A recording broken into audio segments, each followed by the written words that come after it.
تخفيض المخالفات والذي يبدأ بإذن الله في 9 من شهر شوال 1445 الموافق 18 من شهر أبريل 2024 بقيمة 50% أو بنسبة 50% من قيمة المخالفات، يشمل كما ذكرت مخالفات اللوحة الغير واضحة والتي بها تلف بالضبط. طيب تجديد رخصة السير يحتاج سداد المخالفات أو لا؟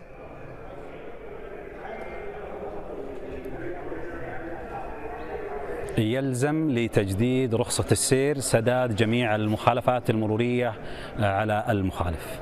طيب في المخالفات اللي تشكل خطر على السلامة المرورية المرتكبة قبل صدور القرار، هل يشملها التخفيض أو لا عقيد منصور؟